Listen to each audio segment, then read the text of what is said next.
Churchill, this is an interesting one. So you mentioned that Churchill did some bad things. He did some awful things. Yeah. He leaded a famine that caused 3 to 4 million people. But he brought us through World War II. This myth that Churchill single-handedly won the World War is one of the myths which is built. Russia played a big role in winning World War. Who was the leader of Russia during World War II? Do you know? Stalin. Could you tell me?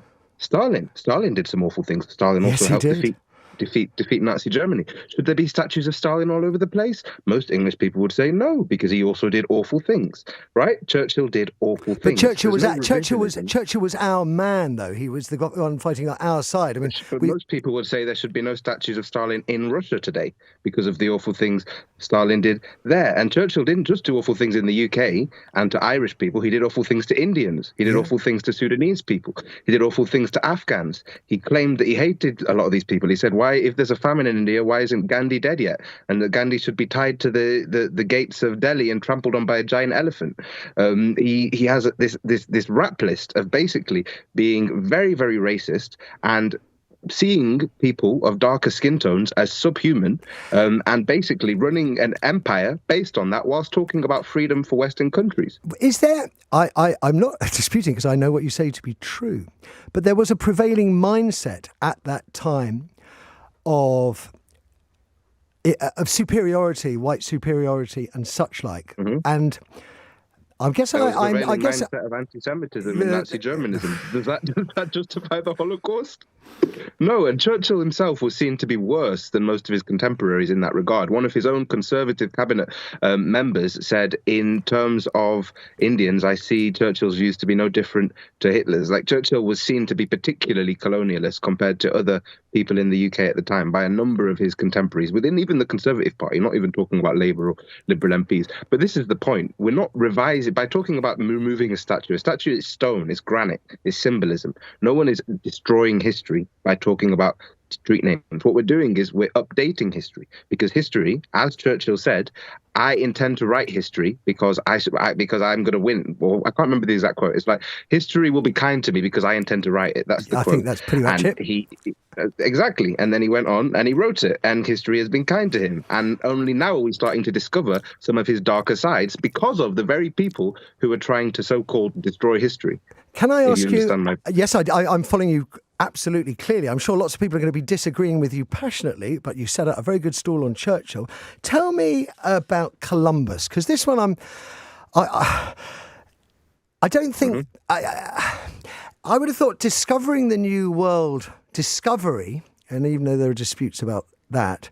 It's a mistake. That meant to go to India, the wrong way around. But I find it difficult. I will never know. I don't have the historical knowledge, but I find it difficult, the idea that he set sail with the idea of establishing 500-600 years of slavery.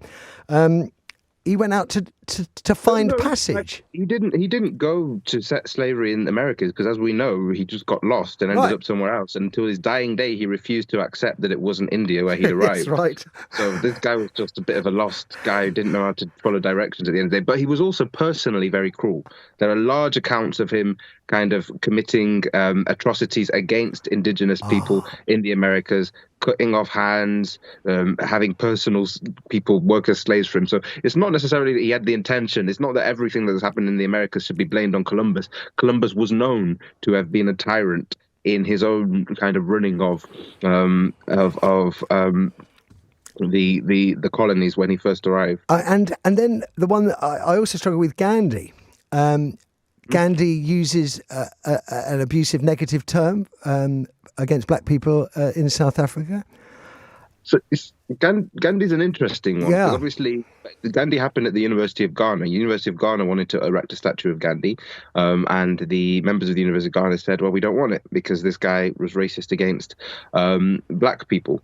And when he was younger, he refused to travel on trains with so-called Kafirs. Right. And this is an interesting story with Gandhi, because Gandhi, as you say, a lot of these people are complex individuals. Gandhi played an immense role in the liberation of India from British colonial rule, but at the same time, Gandhi, he was tied to some of the Hindu-Muslim tensions in India at the time. He was known to sometimes sleep with younger girls, not sleep with them, but to try and, in order to prove his chastity to himself, sleep in the same bed as them, and try and say, well, I'm being celibate, to test his own celibacy. And it was all very weird. And but that's the thing. A lot of people are complex individuals who have dark sides.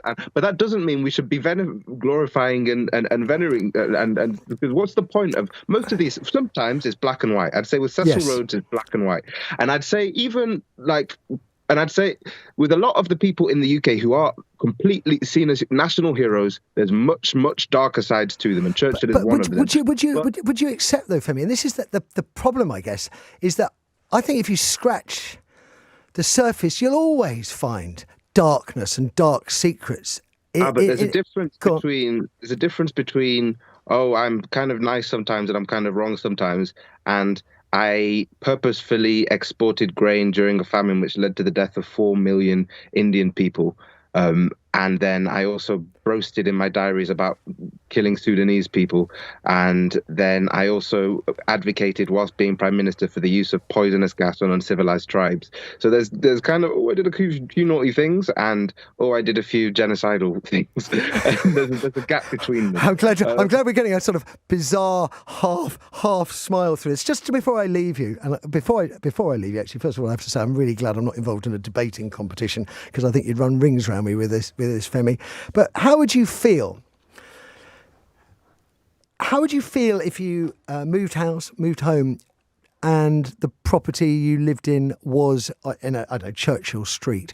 Would it stop you moving into that property? Would you feel rotten every time you went past your street sign or wrote it down on a piece of paper?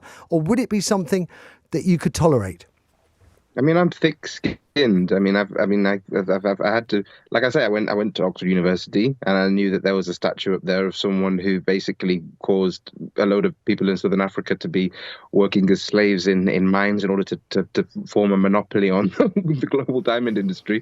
And I got on with it and did my degree, right? But at the same time, I would know that it's representative of living in a country where people don't really take the history of colonialism and slavery seriously. People don't understand that the wealth of this country is built on, a lot of times, the exploitation of other people, even till today.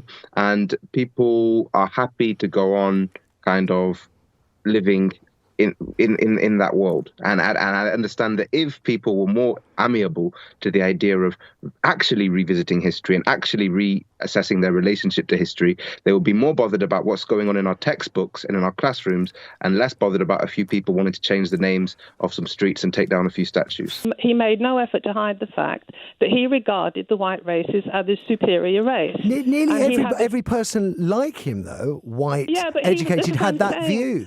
Yeah, he was a product of his time. I mean, Victoria had the same attitude. Yes. That the lesser races, as they called them, were people whom they basically despised, and Churchill carried that through his life. I mean, his attitude to Indians was appalling.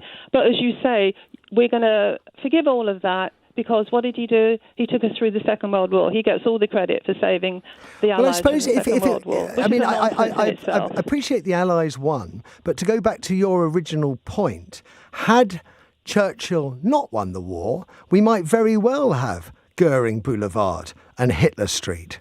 So does he not? And if we didn't have the input from the soldiers from India and Pakistan from the West Indies, if we didn't have Americans dying. I'm not decrying or undermining what Churchill did. I'm just not going to paint him as a saint you all wish to portray him as. And as for Cecil Rhodes, Rhodes said he had scientific medical evidence that black people were a subspecies of the human race. And so people, the brightest and the best of us that go to Oxford, say, we don't want this man venerated. But when it's black people, it's revisionism. When it's black people, it's woke. It was fascinating. When it's black people, we don't go there. It was fascinating. And only now we've got the transatlantic slave trade elevated to the African Holocaust by the UN, and they accept 150 million people over 400 years, tortured, whipped, kidnapped.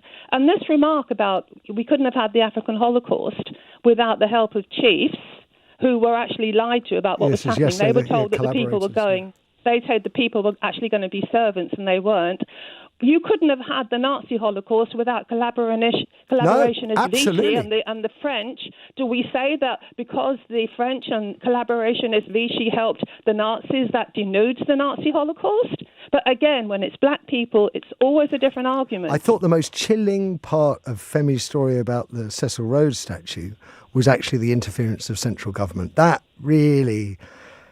Up until that point, it's a matter between the university, the students. Absolutely. And then as soon as central government moves in, it becomes something entirely different. If it was, as like that chap said, if it was the Nazi Holocaust and it was Jews, they wouldn't dare go there. In fact, they're going to move a memorial to the African Holocaust in Victoria Place and put the commemoration of the victims of the Nazi Holocaust right in front of it. So we've got nowhere to go. They don't care about the commemoration to our suffering, as your caller pointed out earlier. So therefore, as I say, the Germans are actually paying reparations for the African Holocaust. The UN has recognised it. And all we're saying is, can we please not have road names after people who regarded people like me as subhuman? We are in a multicultural society.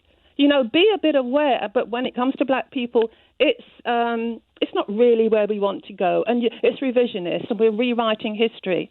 It's always, the laws are different when it comes to black people. We're always at the bottom of the pile, or we're told to sit at the back of the bus, or not even get on the bus usually. As a Jewish person, I'm not going to talk about anti-Semitism and the Holocaust. Okay. But what I am going to talk about is a street in the city that's called Old Jewry, that was named after a ghetto of Jewish people who were expelled in the 13th century. But may I say, I'm very proud for it to be called Old Jewry, and I just wish people would know the reason why it was called that. Gosh. You've taken this in an entirely new direction, Janet. Absolutely. So it's called Old Jewry. They were all expelled, I think, in the 13th century, and I don't think they came back till the 18th or 19th and the 20th century.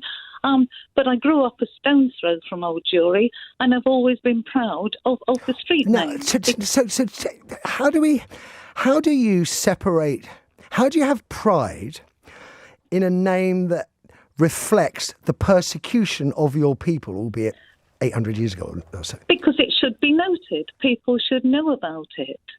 So, you know, I would like some placards. I would like something in statues to say this is where a Jewish community lived before they were expelled, to show how the anti-Semitism went back to the 13th century.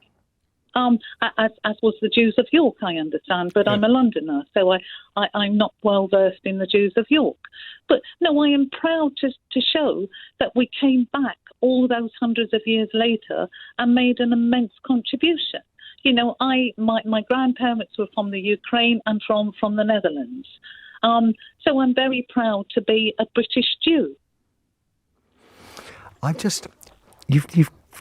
You put me in a spin here, because all the way through I'm hearing from minority populations who feel the hurt that certain names carry with them through history, and you don't see it as hurt. No, I don't feel hurt. I feel that it's endurance and survival. I don't feel hurt at all. Would you be angry if it was renamed? Would you protest against? I think I would, because it would wipe out what happened to the Jews in the 13th century. I would be angry. I would like more information to generations why it's called Old Jewry. But yes, I would be upset if it was wiped out. Yes. Okay.